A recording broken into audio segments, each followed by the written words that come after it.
Hello friends, कैसे हैं आप लोग। आज हम लोग पढ़ेंगे CHBHC यानी certificate in home based health care, जिसमें आज हम पढ़ेंगे CNS HC 001 के खंड 1 में इकाई 2 संप्रेषण अंतः व्यक्तित्व संबंध एवं परामर्श, जिसमें आज हम आपके लिए लेकर आए हैं संप्रेषण प्रक्रिया। तो वीडियो स्टार्ट करने से पहले जो भी फ्रेंड्स हमारे चैनल पर नए आए हैं कृपया चैनल को सब्सक्राइब कर ले और बेल आइकन को प्रेस कर दे, ताकि जो भी लेटेस्ट वीडियो हमारे चैनल पे आए वो सबसे पहले आपको मिल सके। तो आइए ज्यादा टाइम को न किल करते हुए चलते हैं अपने टॉपिक पर, संप्रेषण अंतः व्यक्तित्व संबंध एवं परामर्श में संप्रेषण की प्रक्रिया। तो आइए वीडियो को स्टार्ट करते हैं। सबसे पहले इसमें पढ़ेंगे संप्रेषण के मूल तत्व, जिसमें सबसे पहला है प्रेषक, दूसरा संदेश, तीसरा माध्यम, चौथा प्राप्तकर्ता और पांचवा प्रतिपुष्टि, जिसमें सबसे पहले हम प्रेषक के बारे में पढ़ेंगे यानी गृह आधारित देखभाल कार्यकर्ता। तो आइए इसके बारे में पढ़ते हैं। प्रेषक के मस्तिष्क में यह बात स्पष्ट होनी चाहिए कि वह कौन सी बात दूसरे तक पहुंचाना चाहता है। यदि प्रेषक के बारे में पूरी तरह निश्चिंत नहीं है तो प्रभावी संप्रेषण नहीं पनपेगा। प्रेषक को ऐसी भाषा में संदेश भेजना होगा जिसे प्राप्तकर्ता भली भांति समझता हो, ताकि वह संदेश की ओर आकृष्ट हो और संदेश के संबंध में उसकी रुचि भी कायम रहे। प्रेषक को संदेश का आधारित ज्ञान पर्याप्त रूप से होना चाहिए, ताकि यदि इस दौरान कोई भी शंका उत्पन्न हो तो वह उसका उत्तर दे सके और साथ ही पर्याप्त सूचना भी दे सके। आइए नेक्स्ट देखते हैं संदेश यानी स्वास्थ्य तथ्य। उदाहरण के रूप में तपेदिक ऐसा संक्रमण रोग है जो रोगी को खांसने छींकने से फैलता है। आइए इसके बारे में जानते हैं। संदेश स्पष्ट, बोधगम्य, उपयोगी और प्रासंगिक होना चाहिए। प्राप्तकर्ता इसे समझकर इस पर तत्काल कार्रवाई करने योग्य होना चाहिए। संदेश देने का तरीका ऐसा होना चाहिए कि यह कोई आदेश न लगे, बल्कि यह ऐसा हो जो किसी के काम को करने के संबंध में परामर्श या मार्गदर्शन जैसा प्रेरित हो। उदाहरण के रूप में जब आप किसी निजी स्वच्छता पर स्वास्थ्य शिक्षा दे रहे हो तो स्वस्थ बने रहने के लिए रोज नहाएं, अर्थात यह कहने की बजाय कि आप परामर्श के रूप में कह सकते हैं कि यदि आप चुस्त दुरुस्त बने रहना चाहते हैं तो आपको रोजाना स्नान करना चाहिए। आइए नेक्स्ट देखते हैं प्राप्तकर्ता यानी रोगी एवं परिवार सदस्य। जो आपने जो संदेश दिया है उसे रोगी और उसके परिवार सदस्य प्राप्त करेंगे। रोगी उसके परिवार सदस्यों की पृष्ठभूमि को जानना आपके लिए बेहद जरूरी है। संदेश देते समय इनकी सांस्कृतिक एवं धार्मिक आस्था को भी ध्यान में रखें। हर वर्ष के लोग कुछ खास मौसम में व्रत रखते हैं, इसलिए उनकी धार्मिक रीतियों का सम्मान करें और इसमें बिना कारण हस्तक्षेप न करें। आइए नेक्स्ट देखते हैं माध्यम यानी चैनल, जैसे श्रव्य दृश्य सहायता सामग्री।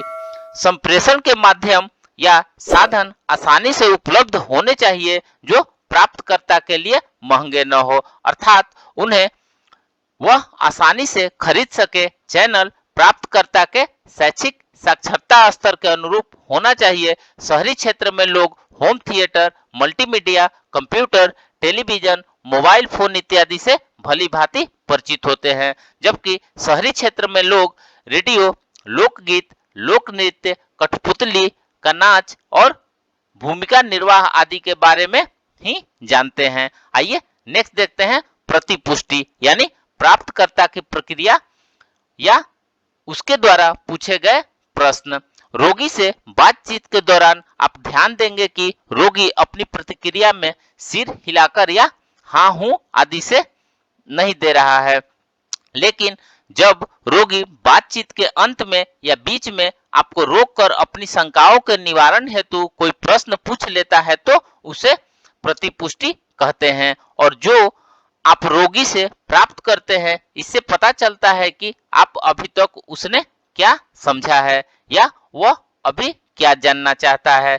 इस प्रतिपुष्टि से आप और आपके रोगी के बीच बेहतर समझ विकसित होती है। आप उसकी शंकाओं पर प्रतिक्रिया व्यक्त करते हैं और उसका निवारण करते हैं। इस तरह संप्रेषण प्रक्रिया आगे बढ़ती है। आइए नेक्स्ट देखते हैं संप्रेषण के उद्देश्य। यह अपनी भावनाओं को दूसरे तक पहुंचाने में सहायता करता है, जैसे यह दो या अधिक व्यक्तियों के बीच खुशी, गम, क्रोध, उत्तेजना आदि सूचना एवं समझ का आदान प्रदान करता है। यह चर्चा आदि के माध्यम से समस्याओं का समाधान करता है। यह व्यक्ति को आश्वासन देता है कि जैसे समस्याग्रस्त रोगी का हाथ अपने हाथ में ले लेना। रोगी से बातचीत करते या उसकी बातों को ध्यानपूर्वक सुनने से रोगी का तनाव दूर करने में सहायक होता है। यह जन को स्वास्थ्य संदेश एवं उपलब्ध स्वास्थ्य सेवाओं के बारे में सूचित करता है। यह स्वास्थ्य संबंधी जानकारी प्रदान कर जन को अच्छे स्वास्थ्य के संबंध में शिक्षित करता है। आपको अपने ज्ञान को दूसरे के साथ बांटना चाहिए ताकि वे ऐसी जानकारी से आत्मसात कर स्वस्थ एवं रोग मुक्त जीवन की प्राप्ति कर सके। जन को स्वास्थ्य आदतों को अपनाने के प्रति प्रेरित करें और स्वास्थ्य देखभाल संबंधी क्रियाकलापों में भाग लें। जैसे आपको प्रभावी संप्रेषण की सहायता से स्वस्थ व्यवहारों के प्रति जन के व्यवहार एवं दृष्टिकोण को बदलना है और इस बारे में जरूरी मार्गदर्शन करना है। आप स्वास्थ्य संबंधी सूचना प्रदान करके जन, व्यक्तियों, विशेष एवं समुदाय व्यवहार को बदल सकते हैं। आइए नेक्स्ट देखते हैं संप्रेषण के सिद्धांत। आइए अब उन बिंदुओं पर अध्ययन करेंगे जिन्हें गृह आधारित देखभाल कार्यकर्ता को ध्यान में रखना चाहिए, जो निम्नलिखित प्रकार से है। आपको रोगी से बातचीत करते समय उसकी आवश्यकताओं, समस्याओं, दृष्टिकोणों और रुचियों को समझना चाहिए। आपकी भाषा स्पष्ट एवं सटीक होनी चाहिए और रोगी के मानसिक एवं सामाजिक आर्थिक स्तर के अनुरूप समयबद्ध होनी चाहिए। यह स्पष्ट होना चाहिए कि आपने जो संदेश भेजा है उसे रोगी ने सही मायने में समझ लिया है और अब वह संदेश के अनुसार ही व्यवहार कर रहा है।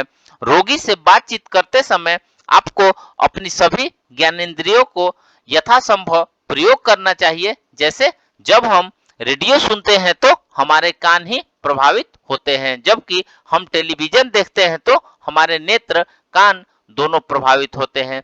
ज्ञान इंद्रियों का प्रयोग जैसे सूंघने, छूने और स्वाद आदि से संप्रेषण बेहतर बनता है।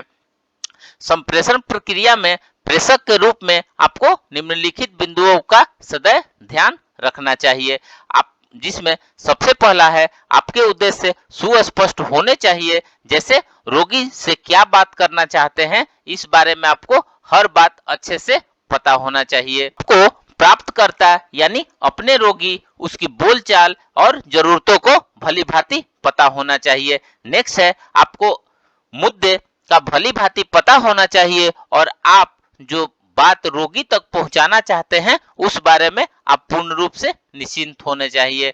रोगी की प्रक्रिया पर गौर करके सुनिश्चित हो कि रोगी तक संदेश सही शब्दों में पहुंच गया है। तो फ्रेंड्स, इस प्रकार से आज हमने संप्रेषण, अंतः व्यक्तित्व संबंध एवं परामर्श में संप्रेषण प्रक्रिया के बारे में पढ़ा। तो मिलते हैं एक नए वीडियो के साथ में, तब तक से आप हमारे चैनल पे बने रहिए। धन्यवाद।